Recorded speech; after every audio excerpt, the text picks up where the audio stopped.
So I'm going to talk about macho reanalysis results without the results. So as you guys know, in this business, often making slides right to the end, and sometimes the results don't come through before your slides are done.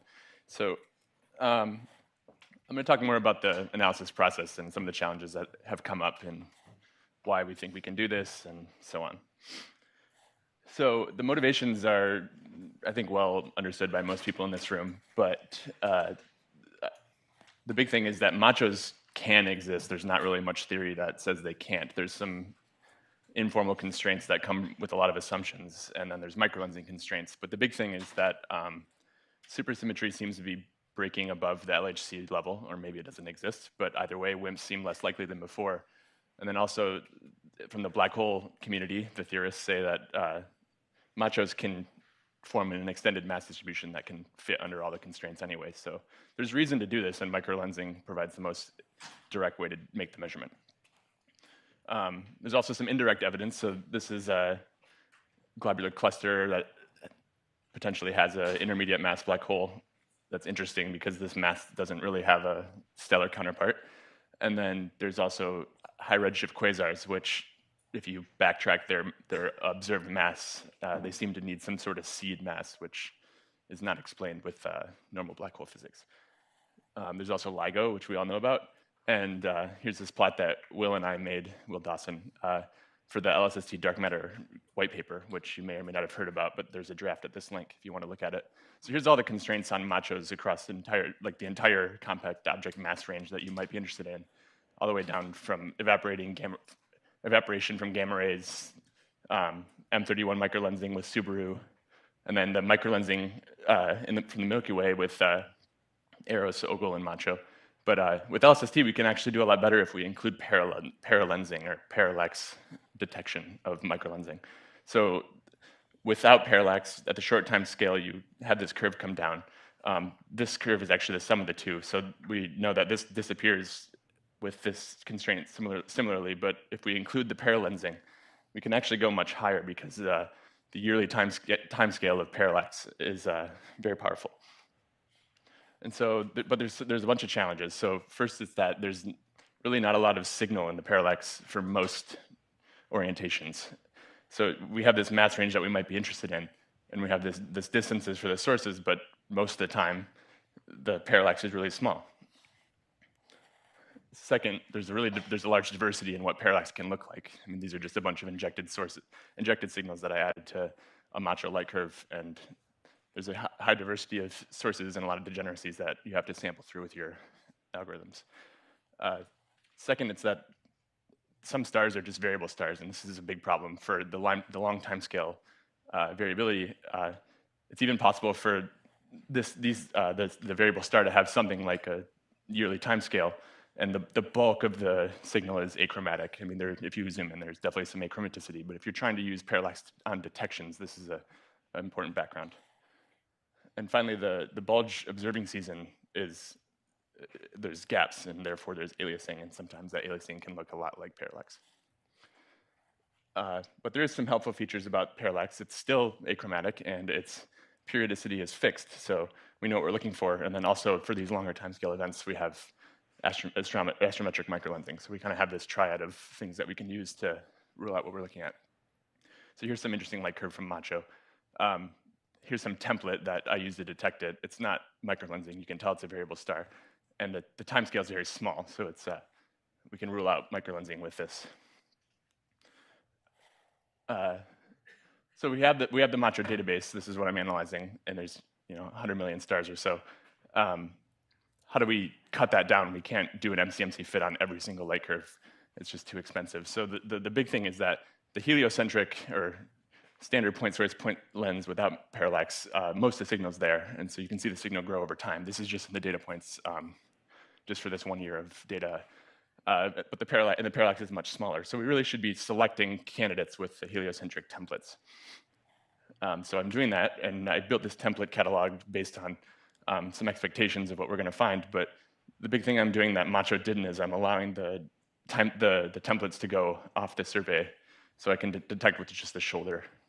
We all know that's challenging and presents a lot of challenges, but I wanted to not throw away anything.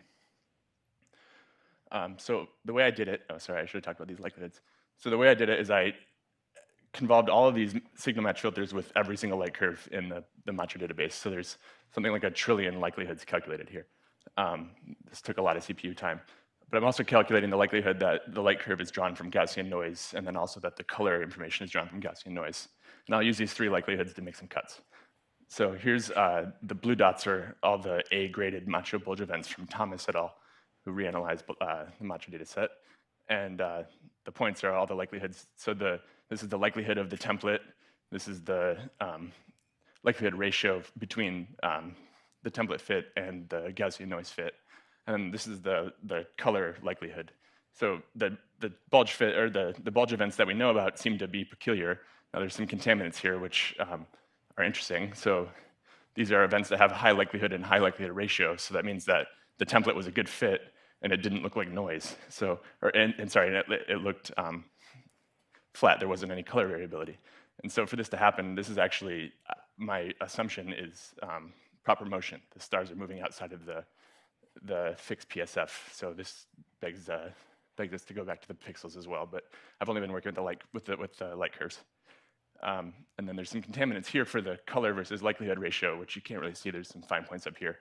And these are extreme variable stars that they don't look, I mean, there's a decent template. It can fit part of the light curve, and it doesn't have, and the likelihood ratio is high because it looks very non-Gaussian. So I'll need to figure out how to get rid of these a little better. But if I make a cut just on anything that's near the blue points, there's still 10 or 20,000 light curves that I need to fit with my MCMC. And I'm really just throwing Livermore's computing power at it. So when you do an MCMC, you got to worry about things like step sizes and how to propose the next step in your MCMC. And so to look at this, I injected some light curves of different events that you might want to be able to detect, and looked at the local posterior near there. And you can see that there's a lot of degeneracies in the parameters. I'm not going to go through what is what, and they change. So sometimes they kind of go this way, and then that same parameter can flip and go the other way. You can see here and here. That's really challenging. So when I make a step in my MCMC chain, something can jump off and be in a region of flat perimeter space and sit there forever. So this is challenging, and I'm not calculating the Fisher matrix for every event and deciding how to step, but just need to keep these in mind when you're doing your sampling. So here's just some injected data, and this shows a lot here. So this is a relatively flat light curve from Macho that I injected the solid green signal. The dotted green signal is the template that caught it with the heliocentric parameters. And then the black solid is the maximum likelihood fit from the MCMC chains. This didn't really take a lot of steps, so it's not expected to be a good fit, but just wanted to show that you can do it. Here's some other ones so you can see what things might look like. And you'll notice these all have pretty high parallax, which isn't necessarily what you expect.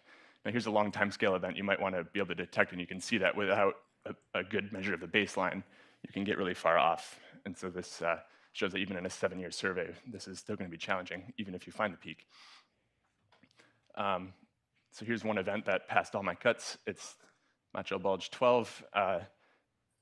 I like to think of it this way. If you, so I freed up the parallax period, and I guess I found an independent measurement of the Earth's orbital period if you assume that it is indeed a microlensing event with parallax.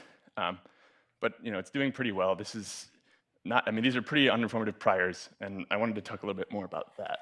So yesterday, a bunch of stuff came up with Bayesian analysis, and I just wanted to talk through some of these concepts. So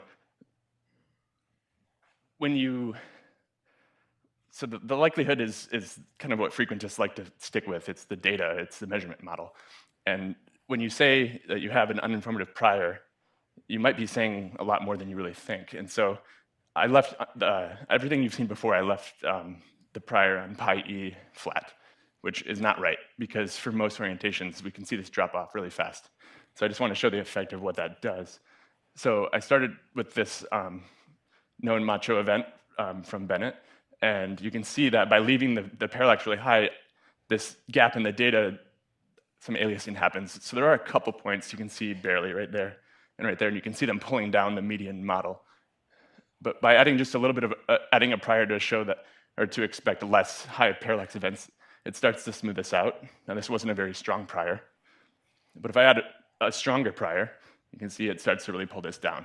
And so there's a lot of scatter here because I didn't really do a lot of steps, but it's important that you include priors that are physically motivated.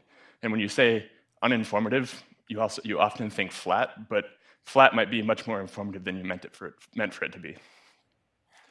So yesterday, there was a conversation about concern for assuming something about a distance prior, and there's a lot there. So there's a nice paper, and my slides are a little out of order now because I threw these together at the end. But if you, this series of papers are talked about estimating distances from parallaxes. And I really recommend reading these. These are just a really intuitive and nice explanation for when you assume priors, what you do. So a flat prior on distance is not uninformative like you might think. It actually tells you something what you think about the distance or the volume density of sources when you assume a flat prior, and it's actually very informative when you think you're doing an uninformative prior. And then yesterday we were talking about modeling binary sources versus binary lenses. If we believe that any source can be binary and any lens can be binary, it's actually the proper thing to do is sample between those two options in a hierarchical model and do that full sampling. And then the other thing was the galactic model. Your galactic model has some uncertainty. You should be sampling through those parameters to incorporate that uncertainty. So the assumptions you do in your sampling, when you're trying to do uninformative things, can actually cause problems. And it's more informative than you believe for it to be. So just things to think about. And so that's all I have. So these last few slides kind of came together last night when I couldn't sleep, so that's why they're out of order. But I hope that's informative for everyone. Thanks.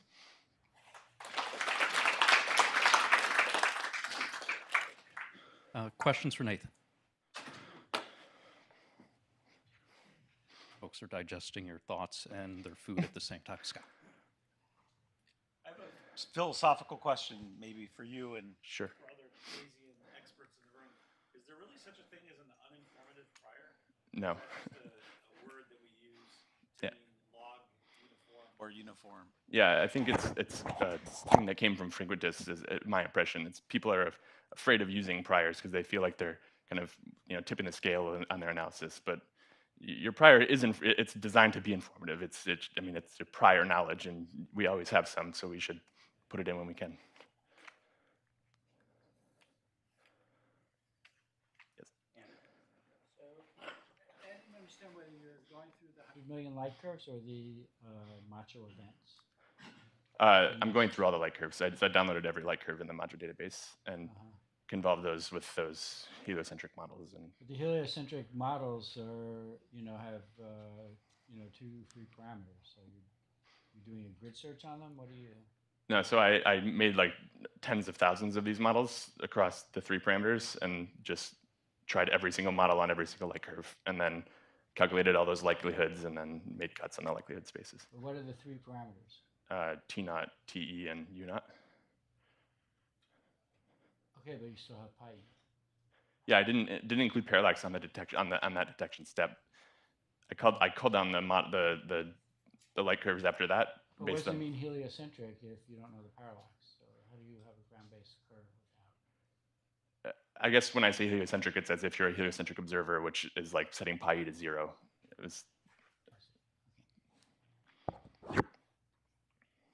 Okay, well, let's thank Nathan again.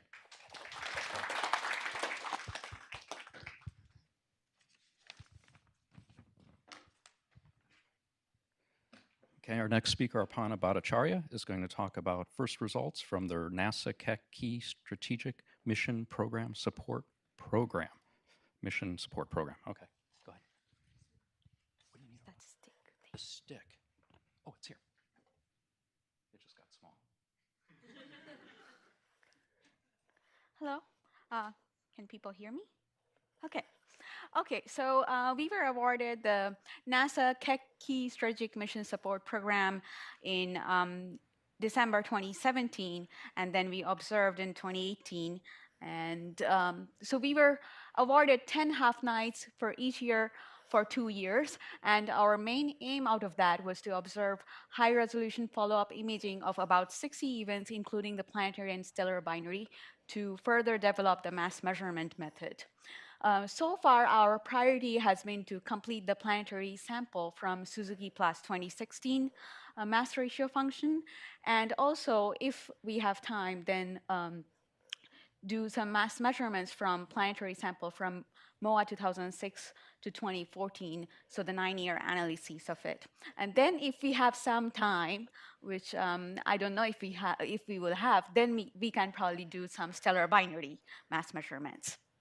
So in this talk, actually, I would focus more on narrow camera observations, and for wide camera observations, you have to look for Josh's talk. So for first result, I would start talking about this particular event, OGLE 2012 Bulge 950. So this event was actually in 2012, but it was published in 2017. And this event, as you can notice, it had the microlensing signal was almost for 200 days. So as a result, you can, in 200 days, Earth is accelerating around Sun. So due to that, you can actually capture that acceleration in form of orbital microlensing parallax in the event. And you can actually see here you can see the difference in two different model where the red line shows the model without parallax and the data fits the model with parallax a lot better. So for getting mass measurements, we need actually 2 out of these 3 relations. So one, there's one relation, mass distance relation, that comes from the Einstein ring radius, that is from the finite source effect measurement. Then there's another one from the parallax measurement. And then there is mass luminosity relation, if we can detect the lens. So in this case, for this particular event, actually, we didn't have a good finite source effect measurement because so we just had a parallax measurement, but we didn't have a good finite source effect measurement. So in this case, we used this particular relation, and then also we tried to detect the lens and use the mass luminosity relation to get the mass measurement. So how exactly we get the mass measurement? So from light curve model, we can get the pi e, which we can insert into this mass distance relation. And if we can get lens detection, if we can detect the lens in high resolution follow-up, so from there we can get the flux, and we can insert that into the mass luminosity relation. And then we can solve those two iteratively together. And from that solving, we can get the lens mass and the lens distance. Since we already know the mass ratio from the light curve modeling, we can input that mass ratio in the lens mass to get the host star mass and planet mass.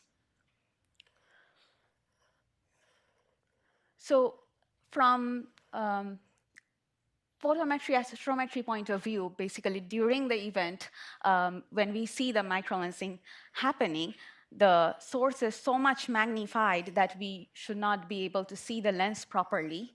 And then as time grows, we should be able to see that the source and lens are separating out. And then after quite some time, we might be able to see that source and lens are totally separated out. So when we are taking the observation, it's almost in this situation. So we expect that the source and lens should be elongated. So here is the observation taken both with HST and Keck at 5.83 years after the peak of the event on May 22 and May 23, 2018. And here it was observed with HST I and V, and then also with Keck K. And as you can see, that we clearly observe a lens and source elongation, and both in HST and in Keck. And also, we measure 34 milliarcsecond separation between them. So we have done both single star fit, where in both HST and Keck, where we see that there is some residual that doesn't look good. And then we did dual star PSF residual fit that shows it was a good fit. So this was the first time, actually, we were able to measure a separation of 34 milliarcsecond with Keck narrowband.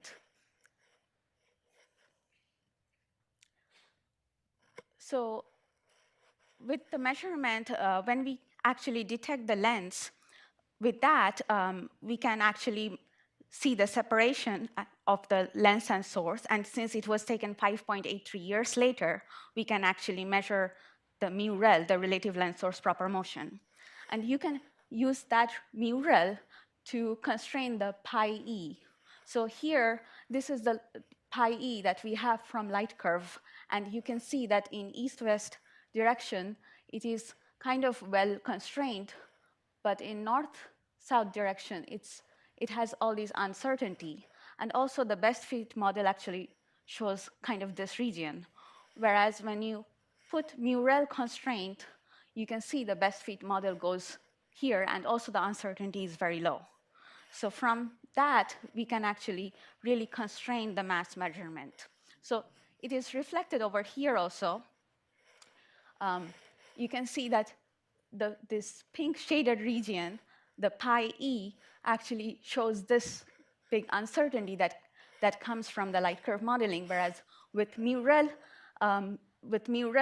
determination, this green shaded region actually shows that how much the uncertainty is reduced because of the measurement of mu-rel. And then the orange and gray and blue, these three are the mass luminosity relation. These three are coming from the flux that is measured in K band, I band, and V band. And inputting those in the mass luminosity relation, we can get the mass distance. And this is the solution. So also, you might have noticed that this event was, as I mentioned, it was on May 22 and May 23. And so this was not actually a coincidence. We actually we actually asked for a HST proposal for a near simultaneous Keck and HST observation. And our main aim with that was to do color-dependent centroid shift to find the lens to measure the lens source separation. So how that works is basically if the lens and source if they have different colors, especially if the lens is redder than the source, then we can see that in K band, in infrared, the lens will be kind of brighter, whereas in V band, which is a blue pass band, we can see that the lens will be way fainter. So as a result, because of this kind of flux difference, we should be, here you can kind of see the illustration where the source is actually way brighter than the lens, and the centroid is closer to the source. Whereas in I band, they kind of have equal. So the centroid is kind of moved in the middle, and then the centroid kind of moves further towards the lens. So in this case, actually, between V and K, the centroid shift was of the order of a few milliarcsecond. So we wanted to measure, so if you can measure this shift in centroid, then you can measure the separation between the lens and source. And this method can be very useful, especially if the separation is smaller at 10 to 30 milliarcsecond. But in this particular case, this was a pilot program, so we tried to do as best as we can. But we still, I would say this is more like a preliminary method, and there were certain challenges. We didn't do the astrometric precision. We didn't reach as much as we thought we can, or as much as we should, probably. So the challenges with that is like, okay, we need the source and lens to be of different colors, which in this case it is. But for increasing the astrometric precision, we think we need way more deterred images, especially, so these particular observations were done with HST-I 6 deterred images, HST-V 8 deterred images, and for Keck, this kind of observation for narrow passband, narrow camera, you need at least 30 to 40 images with less than 100 mass FWHM. So that is something like, it really needs a lot of deterred images, basically, to get this kind of astrometric precision. And we think that maybe instead of 6 deterred images of HST or 8, if we can get like 10 or 15, that can definitely increase the astrometric precision. Also, another problem was there were not enough stars sometimes, and that is probably a problem of this particular field, that there were stars that were there in K band, but in V band, those stars were too faint. So that was another problem, that maybe with more images, and maybe some other fields may not have this kind of problem. It's probably in the field there were not enough stars. So finally, I would like to just show some of the observing challenges with Keck AO. So it takes about 60 minutes of observation time to do this kind of really high resolution and high precision astrometry on each target with small deter pattern within the 2 to 3 days interval to do this kind of Keck observation. So that is very high in time cost. And also, obviously, there's like always, like there's weather problem, there's like earthquake, the AO correction is mediocre, the laser closing time, so et cetera, all these problems always come up. So as a result, the effective observation time is at maximum 3 hours per night if the weather is good. And on average, we can do about 1 to 2 such high precision target per night. So it is a very time costly thing to do. Also, because our targets are very faint, we actually need about, in 90 to 95% cases, we need laser guide star. We tried with natural guide star AO correction, and at the distance of our target, it is not very suitable for this kind of high precision lens source separation measurement. Also, so in this kind of case, if the weather is not that good, we can just, at that time, we can take wide images, and we can just get the total flux measurement. We don't have to confirm the lens with the lens source proper motion. So Josh is going to talk more about this kind of flux measurements with wide camera. And finally, the science goals of this program. So we want to obtain the mass function instead of the mass ratio function that is in the Suzuki sample. And for that, there are like several steps that also we need to still develop to get to the mass function. First is like we need to still develop the mass measurement method. Second is that the detection efficiency that's related with this lens detection in high resolution. So even though like we can detect the lens, like if the source and lens brightness is very different, the ratio of the brightness is very different, or the separation is very small, then we have to understand that our detection of lens will depend on this kind of parameters. So we still haven't really developed how we are going to take care of that detection efficiency part with lens detection. And also, we have to incorporate this kind of thing into the completeness for mass function statistics. So this is something because we might do this, we will do this kind of similar type observation with W first. So I guess we have to still think about this kind of problem for W first as well. Another science goal is to compare the mass function to planet formation theory predictions. And as you know, this the observed mass ratio statistics from Suzuki sample is being compared with the core accretion theory, 2 different models of core accretion theory. And this particular event actually just 39 Earth mass, it is found, the planet. So that is right kind of on the middle between this mass, in this mass ratio region, where it is like at the peak, almost close to the peak. So it's between this 20 to 80 Earth mass planets. So we really want to see that is this gap here between 20 to 80 Earth mass that we see, is that gap really, is it an artifact of the mass ratio parameter, or is it like, is it really there? So that is another thing we want to check. And finally, another thing that we want to do is something that Yutong already showed yesterday, is like basically how often do we see this kind of excess flux? And we can check with the excess flux. We can take the excess flux and do the probability. And from there, we can check the galactic model. The assumptions that we are doing on galactic model, are those correct or not?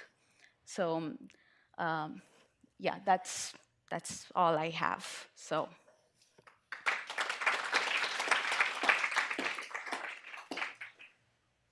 Okay, questions for Aparna? Andy. So could you go back to the parallax diagram for 950? So you know, when Ghosh et al. Introduced this method, they noted that there would be a degeneracy in this from U0 plus and U0 minus for such, you know, going from one-dimensional parallaxes plus proper motions. But you just seem to be showing one of the two U0 diagrams, maybe the U0 minus one. Is that correct? Yeah, this is what I got. I don't know. Dave, would you like to answer? It's both? Oh, I see. They're overlapping. Uh-huh. Okay. So then, so they're overlapping, but then they're actually overlapping very tightly in the north? This is heliocentric diagram? No. No. Okay. Yossi. How well do you think this method will work on bulge lenses?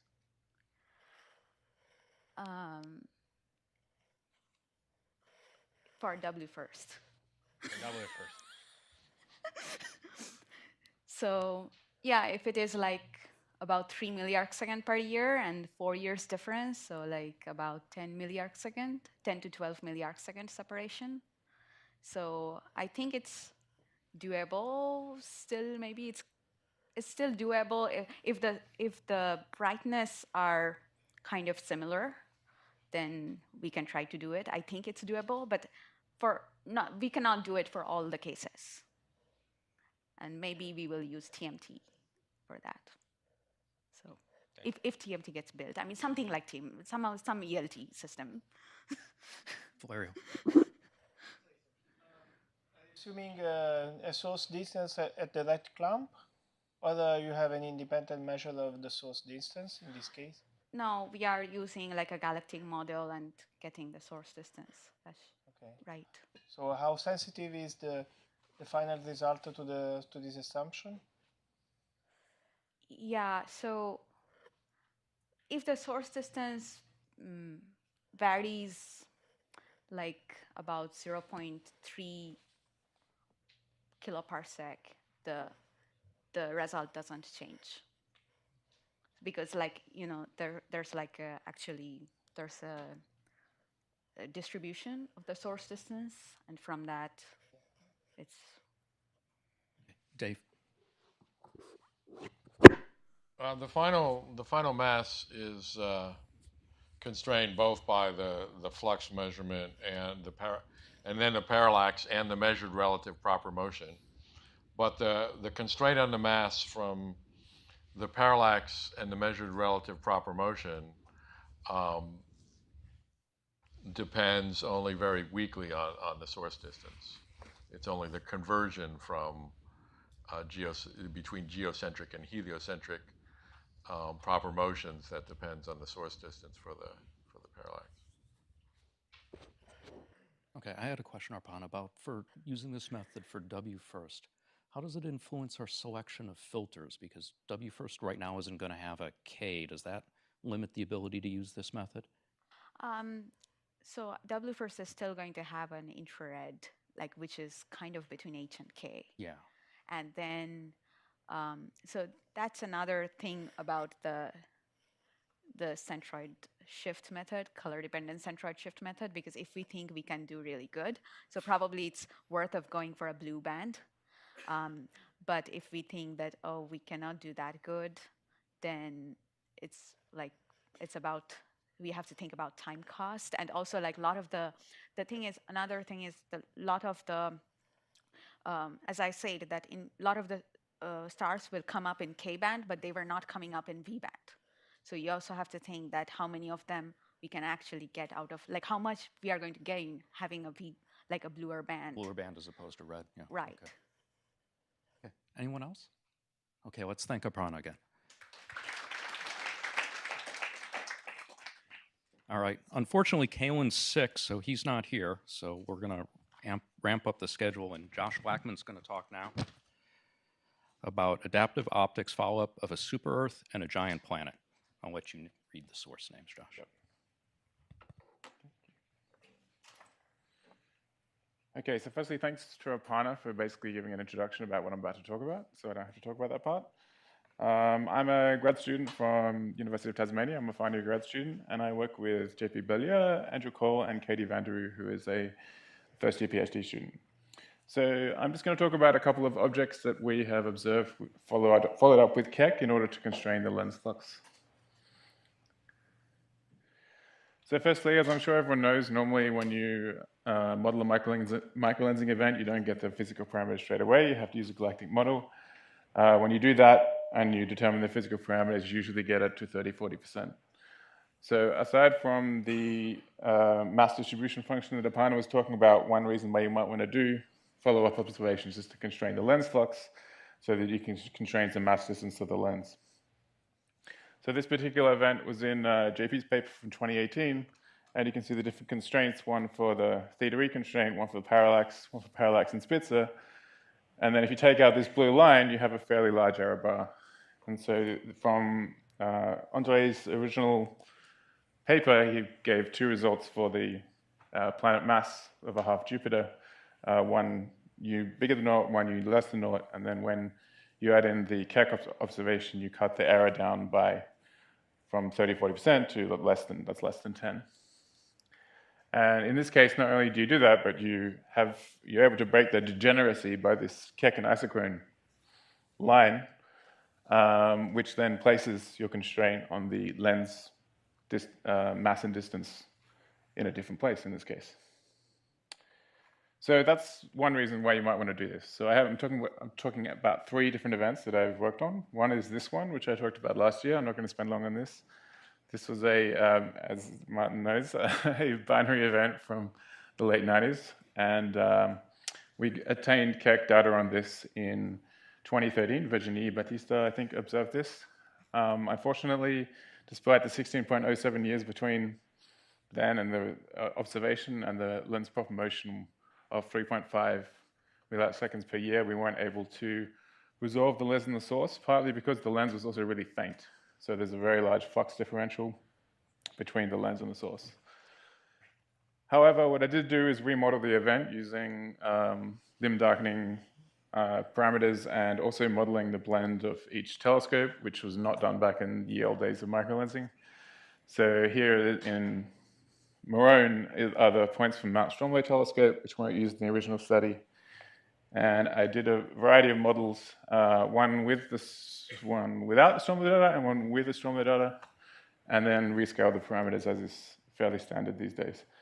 And so you can see the value for S and Q are fairly similar to one another in the new model, but they were all sort of offset from the old one. And the chi-squared degree of freedom is slightly better. So this is the Keck image from this particular event. And because we couldn't constrain the lens flux, we just did a standard Bayesian analysis with the galactic model courtesy of Naoki Koshimoto. And we confirmed the original study, which was that it was a M-dwarf binary, maybe a brown dwarf binary. So we could observe this again, but it's a binary event and people want to look at planets, so this is not the most exciting one. This is slightly more interesting. So this is follow-up on 2017-1434, which was published by Andre in 2018. This is a super Earth planet. What's notable about this is that it's really, really close. So it's 0.86 kiloparsecs, which provides some challenges when you're trying to come up with your mass distance diagram, because your Keck isochrone constraint doesn't has to work very hard to try and break the degeneracy. So you can see the large dip on the caustic crossing as it crosses the resonant caustic here. And so this one we observed as part of the program Apana talked about last year in August in K-band on the wide camera. This was towards the end of the run when the weather was getting fairly sketchy, but we still managed to get some decent images. So this is the image from the wide camera, and we have the cut-in of the source located over there. All of the Keck data that we've been working on in Tasmania has been reduced with a pipeline that myself and Katie wrote in Python, just to do all the standard flat filling and that kind of thing. Astrometry at the moment is still done manually, although I think there's some code lying around to do that automatically, and we may be joining those two things together and putting this on GitHub at some point if anyone is interested in that. So for this particular event, we have a magnitude of this thing over there is 16.61 in KS. And from Andre's paper, we convert the V and I and to the predicted of 17.59,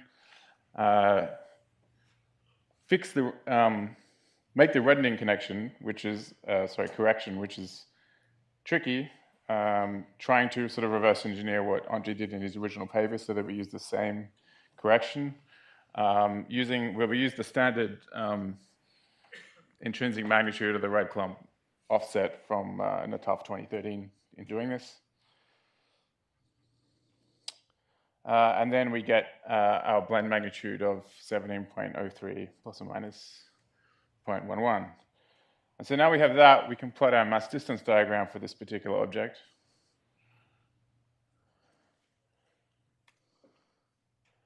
We get something like this, which is not, because this lens is really close, you can see here, this is the isochrone line. It's basically lining up exactly with the theta E constraint. So you're not breaking any degeneracies here, but you can see Andre's point there is basically bang on all three of these constraints. So again, this is a confirmation that Andre's model is not insane. And so if you put my point on, it's pretty much going to be at the same point. This is, of course, assuming that 100% of the blend is from the lens. And given the proximity of how this works out, we think that's a fair assumption. When I'm writing this up, I may do a contaminant analysis, as Apana mentioned, as Noki and also Virginie have done before. However, I don't think that's really going to show anything because it's kind of all in this plot here. So they're the end-up numbers. The numbers are essentially the same, but the error bars have been chopped in half, a little more in some cases. Did you put in just theta E and photometric, or you put in the original parallax measurement as well? The original parallax is in the red constraint. But is it in your point, or you're just doing your theta E plus your emission measurement? You mean to determine this point here? I mean, it's Blackman point, yeah. yeah. I mean, it's weighted from these three constraints, so it's not. It is including the parallax in that sense, if that's what you mean. Yeah.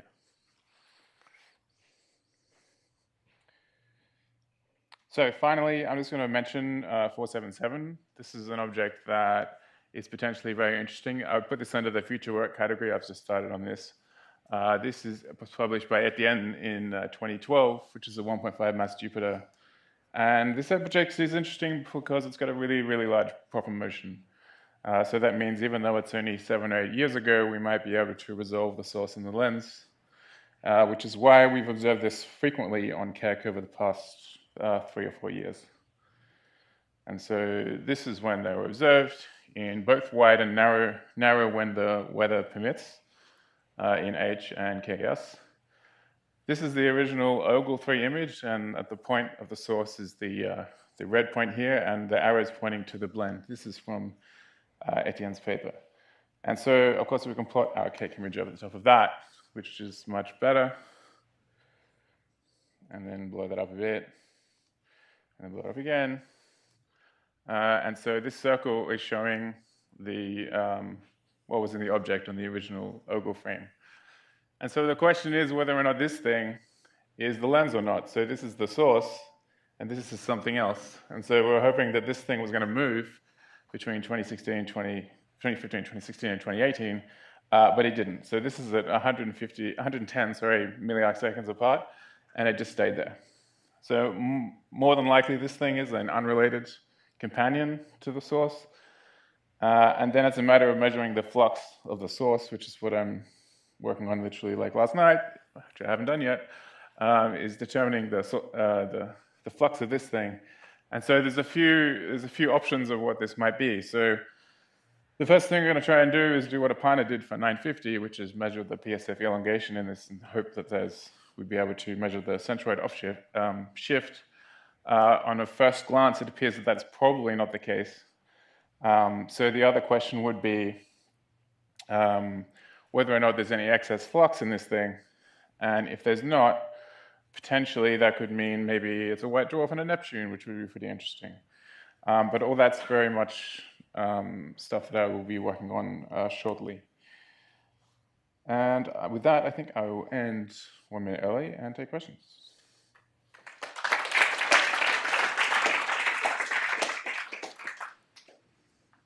Any questions for Josh? Yeah. So is there no motion at all? So could it be something bound to the source? This one? Yeah. So no, there's no motion at all. So as far as I can tell, it's relative to the source or relative to relative to the source. Okay. Yeah. What was the proper motion in the original paper? It was 10.203 milliarc seconds per year in geocentric. In heliocentric, it's like 13 to 14, I think. And this was, 8 years ago, I guess. 7 since the observation.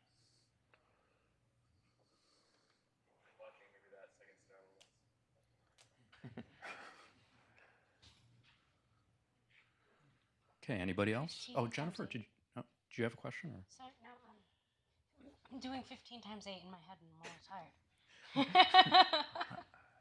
I guess the question is, Josh, should you see the should you see the I thought you were going to say, lens? what's the question? What's 15 times 8? No, go ahead, Jennifer. Yeah, you go. 120. Yeah. Yeah? 120. So like a tenth of this image then? No. Yes? No. Yeah, a tenth of this yeah. image. So, I mean, it's at the right separation Yeah. to be the lens, but it's not. But it hasn't moved at all. Well, but, okay, so how much would it move? So 3 years ago, It would be which is, I guess, half, 45. I don't know, 2/3 the time. Yeah. It should have moved, what, 80 to 110 or something like that.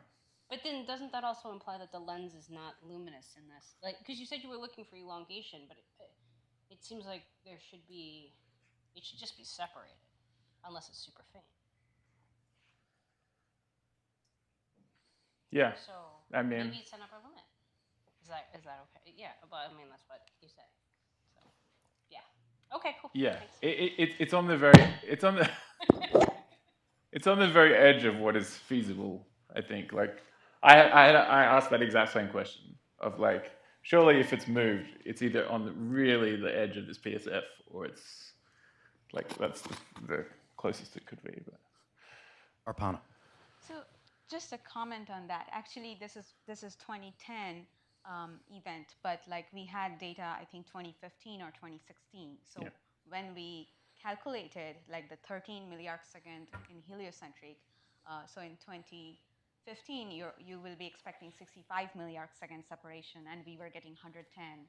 And then like we were like, oh, maybe there's something wrong with the relative proper motion prediction from the light curve. So let's take data again and again, and then we saw, oh, it's just sitting at 110. That's what basically happened. We got folks puzzled. That's good. All right, anything else for Josh? I agree. But yeah. All right, let's thank Josh again, please.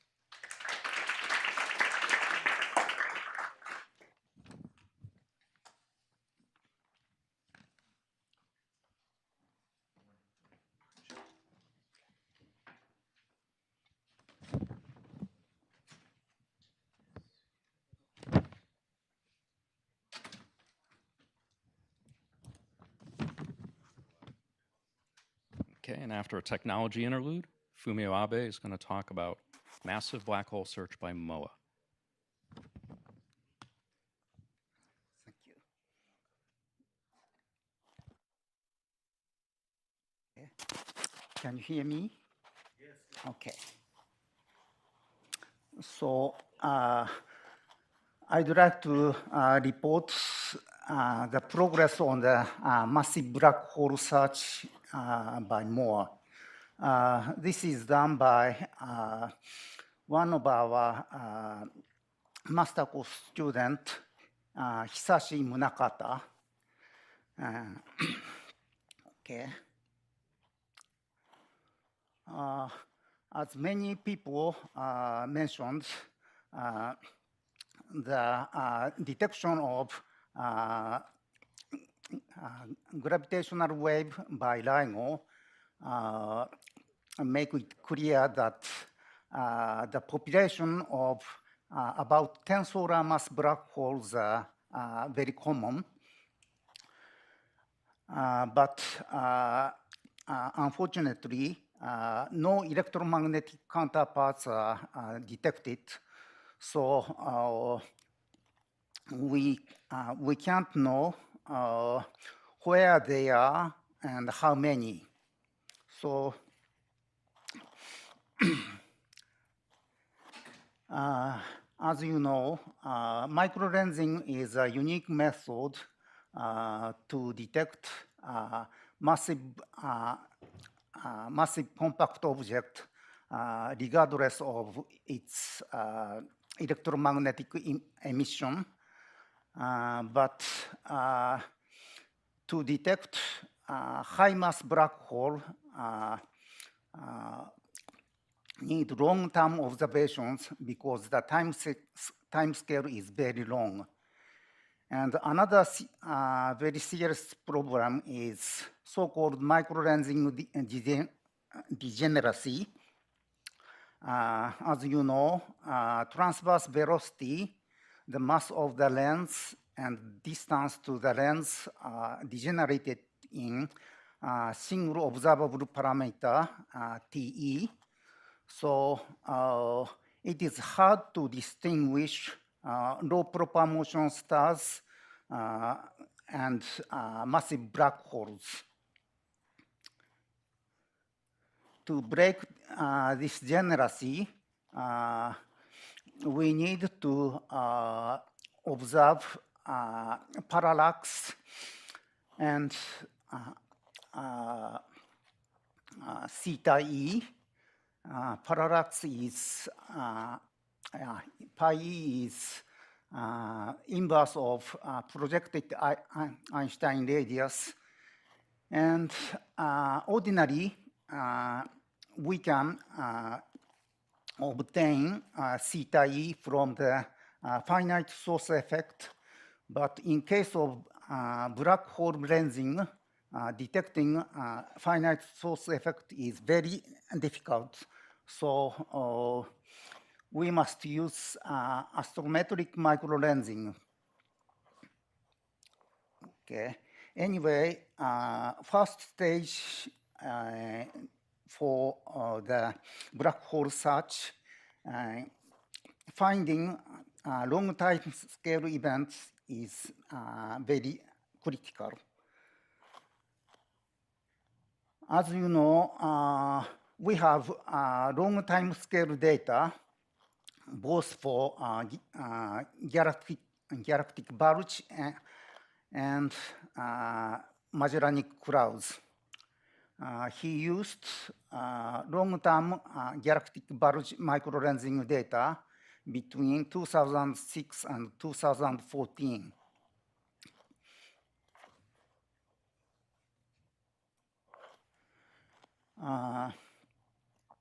After reducing the data, he selected microlensing events using some bump filters. Then he obtained 2,243 events, 43 candidates. Then he made single lens fits to those events and selected long time scale and small chi-square divided by degrees of freedom. Then most of the binary events are removed. Then 137 events remained.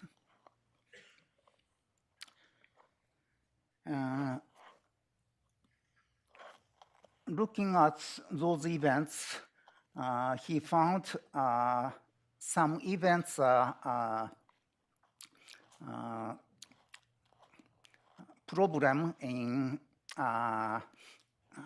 problem caused by the high blending. So the parameter U minimum and T are degenerated. As you can see, this event has a short apparent time scale, about 20 days, but obtained time scale TE is 190 days. So that means TE values are poorly determined. So he removed such kind of events. Then 88 events remained. Then he made parallax fits to those events. This is the pi distribution, pi e, and number of events. This distribution peaked around pi e around 0.25. But the problem is typical value for pi e for black holes. So we have calculated pi e values for several mass. This is pi e versus distance to the lens for 30 solar mass, 10 solar mass, 3 solar mass, and 1 solar mass. As you can see, black holes pi e is small. So he selected events pi value less than 0.05, and only 5 candidates remained. Looking at those events, this is one of the candidates. As you can see, this is relatively clean single lens events, and no parallax can be seen. Actually, all the 5 events has the pi values for those events are consistent to 0. So we couldn't constrain pi. So it's hard to distinguish if those events are real massive black holes or ordinary stars in the galactic bulge. However, if the astrometric microlensing, if we can obtain theta E from astrometric microlensing, we can constrain mass of the lens. This is the theta E versus pi E for various mass. If the mass of the lens is small, theta E is very small, but if the lens mass is very high, somehow astrometric shift would be detected. So to find black holes, measurement of pi theta E as well as precise determination of pi E would be critical. So 88 events were selected from bulge data between 2006 and 2014. From parallax fit, 5 events were selected. However, pi E values were consistent to 0 for those events. So precise measurement of pi E and astrometric observation would be important to find massive black holes. So thank you very much.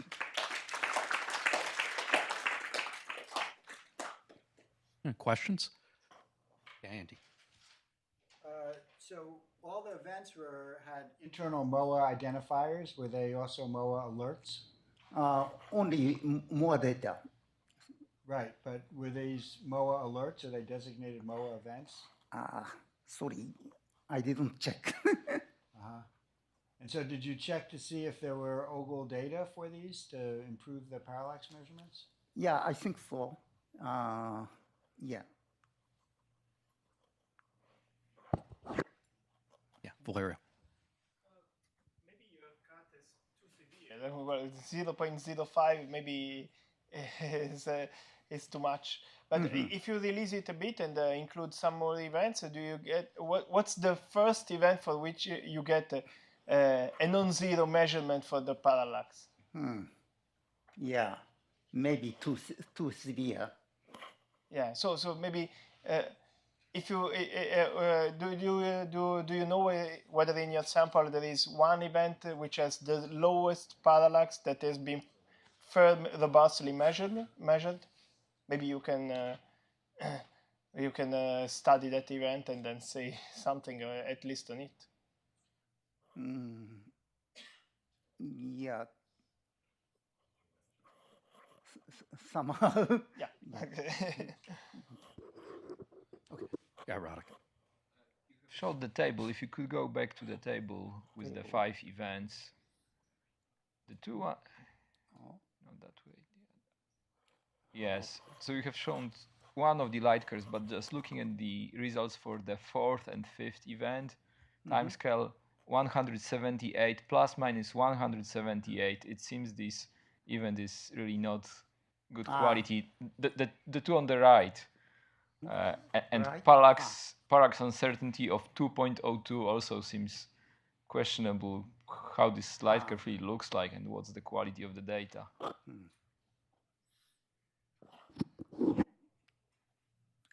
You mean this one? Time scale? Yeah. Both time scale and parallax uncertainty seem very large. So it should be removed. Uncertainty being very large. That's not. Sometimes you don't measure parallax, or sometimes you place only very large constraints. And sometimes This even is constraints also are interesting. So very like poorly 0.004 plus or minus determined. 0.2 is an interesting constraint on a parallax. And even there are cases when plus or minus 2 is an interesting constraint. Yeah.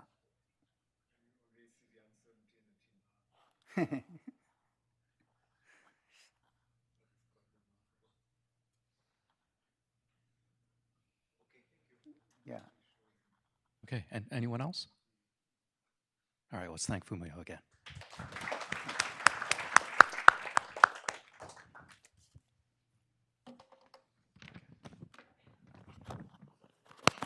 So next, we have Hiroko Nakura talking about new constraints on PBH abundance from microlensing observations of M31 with HSC.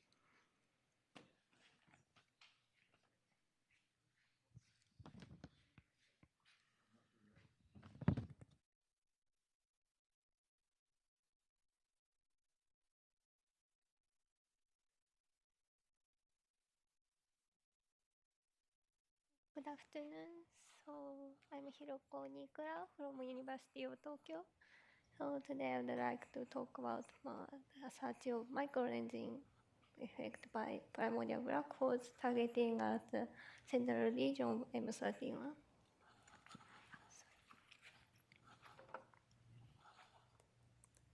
So the target of our study is the dark matter candidate around our galaxy. So among several dark matter candidates are proposed, we focus on a feasible candidate called primordial black holes. So primordial black hole is proposed to be generated in the early universe and can survive as dark matter candidate if they are not evaporated until today. So in this study, we searched magnification event due to microlensing effect by primordial black holes. So this figure shows the parameter space of primordial black holes studied by previous works. So x-axis shows the mass of primordial black holes, and the y-axis shows the fraction of primordial black holes to the total dark matter. And this shifted region shows the constraints by previous works, and these four regions correspond to the previous microlensing constraints. Then, as you can see, there's an open window for abundant primordial black holes with mass around from 10 to minus 15 to 10 to minus 9 solar mass. And in this study, we targeted this mass range primordial black holes. And since for this, since we can expect around time scale with around 20 minutes events for this primordial black hole microlensing, so we performed dense cadence observation using many background stars at the M31. So next I will talk about our study in more detail. So this is Subaru telescope, and this is hyperspin cam. It's in the prime focus of Subaru telescope. And so hyperspin cam is composed by 104 CCDs, and so the field of view corresponds to around 1.8 square degrees. And this picture shows an example picture targeting at M31 central region taken by HSC. So as you can see, HSC can nicely cover the central bulge and disk region of M31 with single field of view. And also, HSC can go deep into around 24 magnitude with around 90-second exposure. So next I will talk about the estimated event rate for around assuming one night observation. So this figure shows the event rate of microlensing effect caused by various mass primordial black holes. For example, here we assume that all dark matter in the Milky Way and M31 is composed by primordial black holes. And if we assume primordial black holes with mass, for example, 10 to minus 8 solar mass, the time scale of microlensing event will be around 30 minutes. And if we assume observation up to 7 hours, so we can cover, we can expect high event rate from primordial black holes from around 10 to minus 11 to 10 to minus 7 solar mass. So next I will talk about the detail of the observation. So as I mentioned, we searched microlensing effect events by primordial black holes using HSC data. So we monitored this central region of M31 for around 7 hours, and we take images of this image every 2 minutes. So in total, we take around 200 images of this field and searched microlensing event in this field. So, and so far we performed this observation twice, once in 2014 and once in 2017.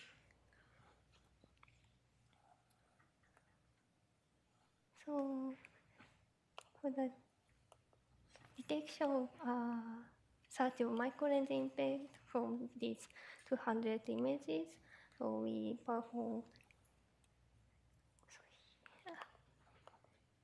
so image difference technique to search the transient candidates among this dataset.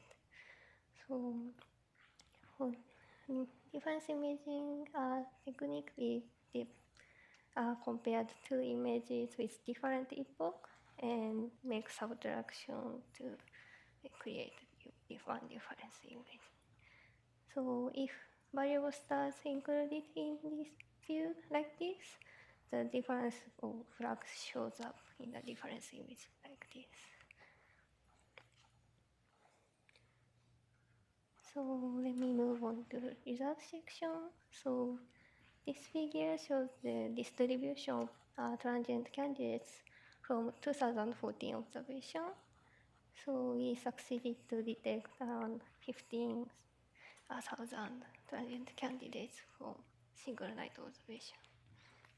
And the number of transient candidates for 2017 observation was around half compared to 2014 observation because of the poor seeing condition compared to 2014 observation. And so among them we can find some, we can write very beautiful light curves like these flare events or eclipse binary candidates. So next we use this transient candidates to search microlensing event. So first we have around 15,000 candidates for 2014 observation, and we perform event selection for this data set. So we basically for section conditions performed for Kepler's microlensing search. So we did event noise selection, noise cut, or do microlensing fitting for all light curves. And by this section, we still have 66 candidates. And for this, we performed visual inspection. And for those remaining candidates, well, most of them were actually junk events. And for example, and most of the junk events were coming from the spikes around bright stars. That is showing around this. So these kind of bright spike events cause this kind of fake light curves. So then we need to remove them by eye selection. And however, we still have one remaining candidate from our data set. So this candidate is around 24.5 magnitude, and so it's very faint candidate, but it's nicely described by microlensing light curve. But it is difficult to tell if it's real event or not, so next we look into the property of this candidate using archival data taken by HSC. So this lower panel shows the light curves of this remaining candidate using observation in 2015 and 2017. And this blue line shows the 1 sigma level noise of these images. And as you can see, for 2015 observation, we cannot detect a significant time variability.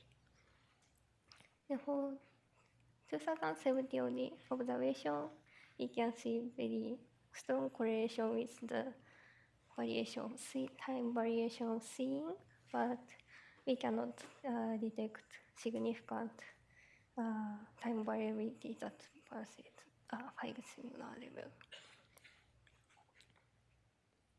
So we conclude that this candidate is unlikely to be periodic variable stars, so we remain this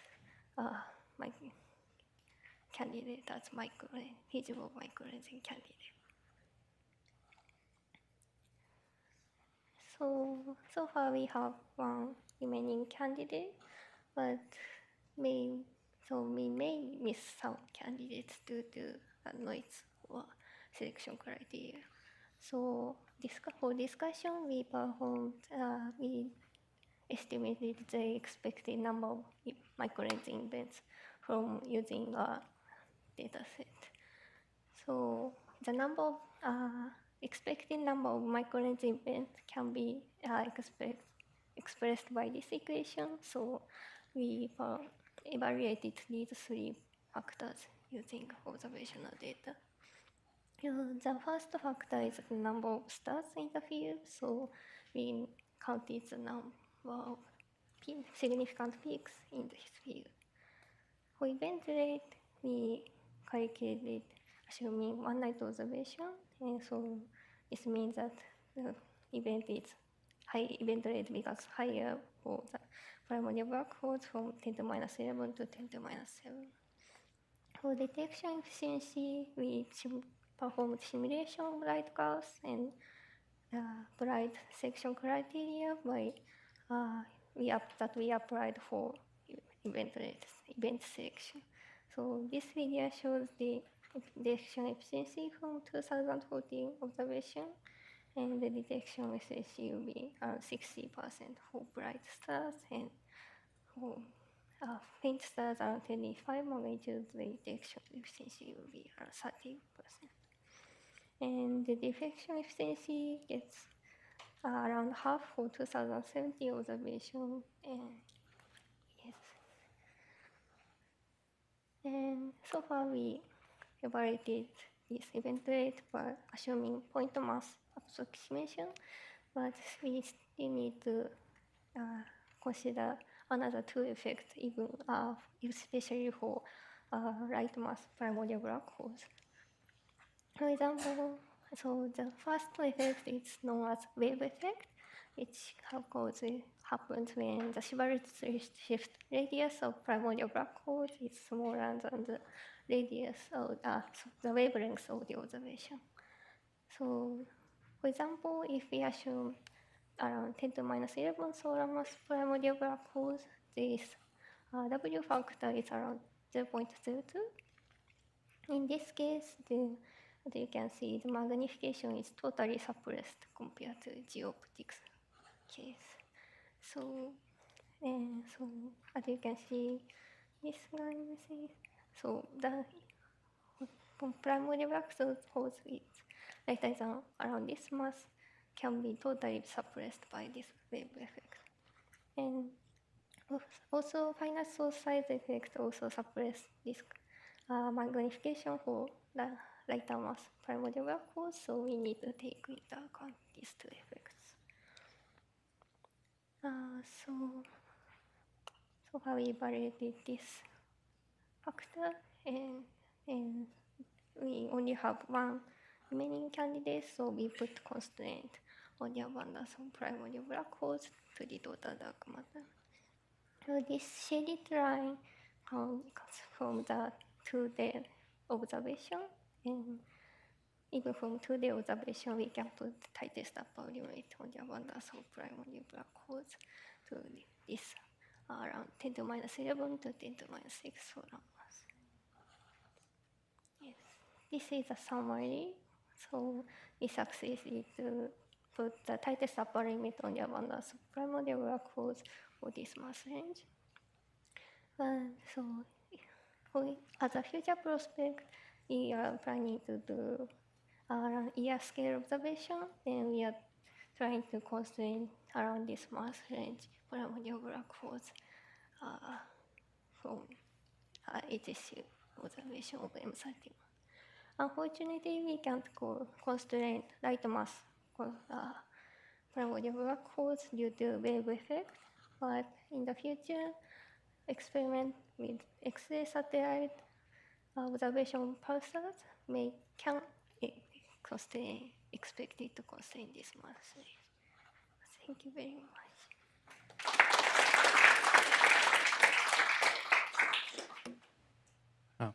Valerio. Actually, in the literature, there is another constraint there between Kepler and femto.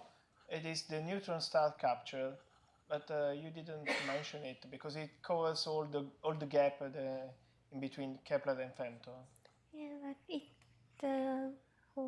other constraints by neutron capture or other things contain some uncertainties with this scenario, so we remove this constraint from the constraint figure. Matthew, right? You're behind the pole, so I can't. So 2 questions.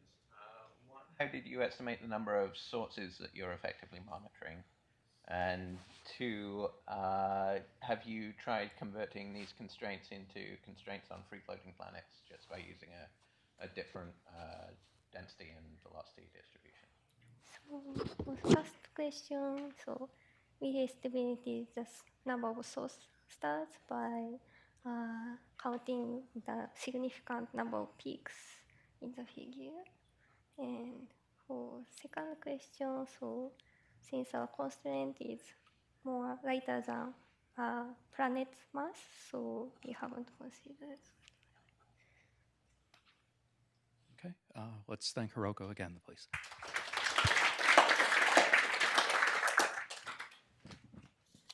Let's see.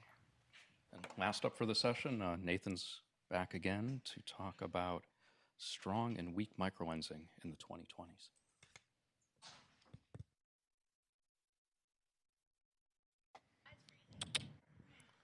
Nathan, until we get the center projection working, if you could present from the sides, that'd be greatly appreciated. Okay. Thank you.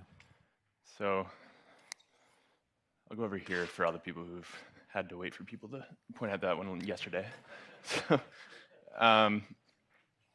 So I'm masquerading as Will, who, if you were here yesterday, you might have seen him for a minute. He's had to take off for the week, so I'll present his talk. So strong and weak microlensing. So I just want to lay out what that means. So we all know microlensing is strong lensing, but unresolved. So strong microlensing is really just strong lensing within the Milky Way. So it's been observed once, and I'll talk about that a bit. It's really challenging just because of the resolution. You can't always resolve that, and we might be able to do it in the 2020s, and that's what this talks about. Weak microlensing is a little bit different, and this came up when we were talking about the 100,000 solar mass black hole in a globular cluster. There was Jessica asked a question about many stars nearby and if we could correlate the lensing signal from them. That's basically trying to do that. So that's weak microlensing, and I can take credit for coining this term because I was a weak lenser in grad school, and weak lensing for galaxies is basically correlating the really small lensing signal you would expect. Sorry, I'm over here because the center projector is broken. So what you're trying to do here is look at multiple sources that are order 1 or just a few Einstein radii away and correlating the signal. And the caveat here will be that is extremely challenging to do. So for strong microlensing, which again is resolved microlensing, the big thing here is that the Einstein radius is just small. And so you can't resolve it very easily. So here's just a map of what you expect for the Einstein radius for different masses and distances to the source, or to the lens. So if we can do this, it's really great because we can get a single epoch approximation of theta e, because you can actually see the separation between the two sources of the stars. One problem, though, is that usually you're going to need, I can come back over here. Usually you need a pretty massive lens for this to be the case, and therefore the time scale for this event to occur is really long. So there's some ups and downs here. So we should point out that this happened once in optical astronomy, or maybe infrared, and also, but it's happened also in radio interferometry. So this is VLT interferometer and VLB, which I don't really know what that stands for, but this was in radio sources. But this is going to be tough because you need radio loud stars, which would present their own problems. And this was a recent paper, which I noticed Andy's on. This seemed to be a really lucky nearby low mass lens. So most of the rest of this talk will not be talking about this lucky alignment of a small lens. We're thinking about more massive things. So we really think that this can be something that can be done in the 2020s. So here's the resolution of different telescopes. And so for LIGO mass objects in the 2020s with the 30-meter class telescopes, we should be able to start to resolve the multiple images of source stars at the bulge. Now, if you believe that there's 1,000 solar mass black holes floating around, maybe we can do it now. So what will this look like? So there was a, I'll go back, there was a quote at the end of the abstract of this paper saying that this might bring up the fact that you could observe the Einstein ring for a source star. That might be tough because the resolution here is much larger than the image size. So you're probably just going to see 2-point sources. But if the images get close, if we can get the resolution down to the source size, maybe we can start to see some elongation of the lenses, of the lens images. And then, so here's the source image size. And so only for ELT will we be able to see that elongation. So this is I want to start it over. So this is I'm going to preface it. So this is the TMT adaptive optics PSF and then a lens. So I'll play it a few times. I guess it'll probably just go back and forth. But you'll see the source start to appear, and there it is. So these are the parameters that were injected here. So I think Will injected this in with GalSim, which is a pretty good tool for doing something like this. You can watch it a few times. So remember, we're looking at a massive lens. This is years here. So you'd really have to do AO observations many times over to really see this. And you can imagine doing this once and seeing, if you pause it in the middle when there's 2 objects here, you would just see 2 objects, and it's hard to say these are 2 images of the same star and not just 2, like a nearby binary or something. So there's going to be some challenges here that we need to map this out, but it is doable.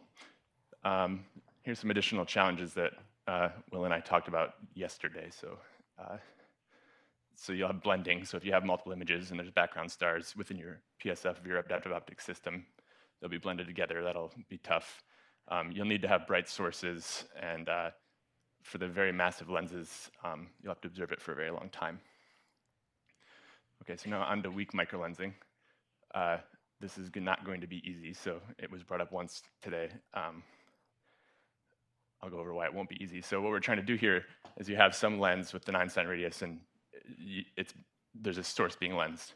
And then maybe there's other nearby sources that are weakly being lensed, and you'll want to correlate this. So it would be very powerful to be able to do this. If you could see how the lensing is happening on nearby stars, you could get an actual proper motion directly from this.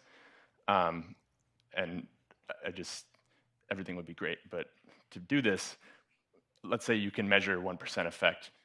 So the magnification falls off as the Einstein radius to the -1, but then outside of the Einstein radius, it goes to the -4. So you can really only go out to a couple Einstein radii to see anything if you can measure at the 1% level. Now, luckily, the astrometric signal kind of stays to the -1, and so it might be better to use the astrometric signal to make this measurement.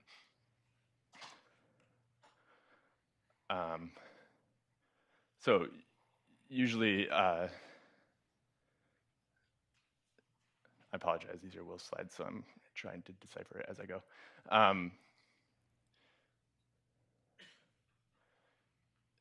Yeah, so the blending. So when you have these multiple images for different stars, there's a lot of things going on. And so to fit all this underneath these AO systems, or these AO systems would be required to try to pull this apart. The last thing is just how likely is it for two stars to be near each other or near enough such that a couple Einstein radii overlap more than one star. So here's a LSST projection Radek was involved with. And then this is from Casey Lamb's popsicle, which she talked about earlier today.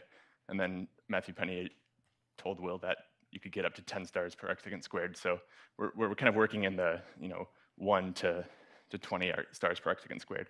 And so you're going to need a pretty big Einstein radius to intersect that. So if you look at the 2-point correlation for this, it kind of goes linearly with the separation you want to do. So if you want the probability to be high, you need a large Einstein radius. And so this is showing that for LIGO mass events, only 1 in 1,000 LIGO mass events will have a second star nearby that we could try to make this measurement with. And if you do believe that there's 1,000 solar mass black holes in the Milky Way, then maybe 1 in 10 of those microlensing events would have a second star nearby that you could try to correlate the signal with. So in summary, strong microlensing is probably doable in the 2020s, and weak microlensing, probably not, unless we're really careful or lucky. So I'll end it there.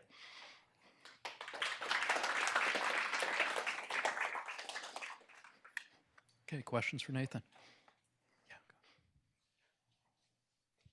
If you use the term strong microlensing, how do you define microlensing? Yeah, microlensing is unresolved strong lensing. And then, so microlensing is in the strong regime. So I'm by trade, I'm an extragalactic astronomer. So strong lensing for me was, multiple images of galaxies. And strong lensing there is in this nonlinear regime, which is exactly the regime microlensing is in, but it's unresolved. So that's kind of why it got a different term. But in full technicality, microlensing is strong lensing. Well, if we're being careful, we should call it strong millilensing.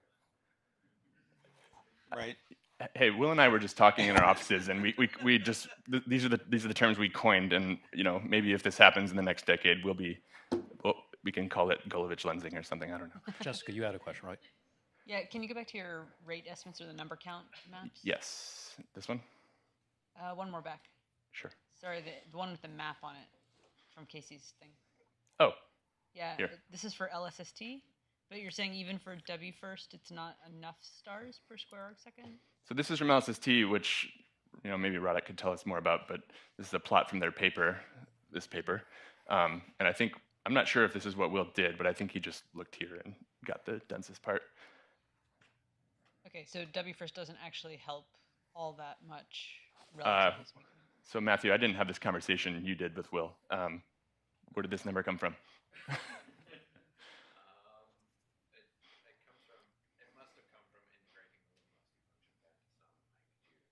What magnitude that was, I have no idea. Okay. If you go all the way to the bottom, it comes out to about 70, but that's really faint stuff. Okay. Okay, Andy, you had a question. Yes. I couldn't quite understand what was the point of the weak lensing, but it's not satisfactory to have binary sources. The motivation is just this came out from, I think, okay, so Will and I were talking in his office, and we thought, what if like a globular cluster with an intermediate mass black hole got stripped and pulled into the galaxy? What if there's this 100,000 solar mass black hole floating through? How many stars would it lens? That was where it came from. And so we just kind of drew this up, and then we thought, well, what could you gain by looking for something like this? And it's really just the proper motion and a more direct measurement of theta E. Yeah, go ahead. I thought anyway, my question remains the same. So what's wrong with binary sources to produce this? Binary sources to produce this. Well, I guess so if the second source is outside of the Einstein radius. I mean, we're just really doing a thought experiment here. I'm not sure how to answer your question. But anyway, you're giving numbers like 10 to the minus 8th or something. But anyway, there's like 10 to the minus 2 chance that this will happen. The binary sources. Where are you getting this number? I'm not following. Well, because 100% of stars have binary companions, and then they're distributed in log normal way. So anyway, there's 10% of them, 20% in a couple Einstein radii. Okay, I'll take your word for it and think about it some more. So is it actually more feasible to do around supermassive black holes around the center of the Milky Way? There, the black hole is much more massive. Yeah, I guess if you can find background sources behind that. Sure. It'd be tough, I guess, just all the dust and stuff. But okay, David. It would be more feasible if you could see them. Yeah. So prior to going for the coffee break, you said that there's a low probability of seeing this. Are you willing to go on the record and say that there's no great hope of ever observing this phenomenon? Let me remind you that this is. I'm going back away. Sorry, this is a little slow. You can speak for Will, right? This is Will's talk, so Yeah. Will might go on the record. I'm not going to go on the record. It's possible, but I think it's going to be tough. I was intrigued when Jessica asked the question about the globular cluster lensing, and we were looking at the multiple bulge stars that were behind it in Kailash's talk, and it was interesting. I think it's doable, but I had this slide up. I mean, it's 1 in 1,000 for LIGO mass events. It's low chance. I mean, we don't have very many LIGO mass microlensing events at all. We need to find 1,000 before we expect one. Okay, anybody else? All right, let's thank all the speakers again, please.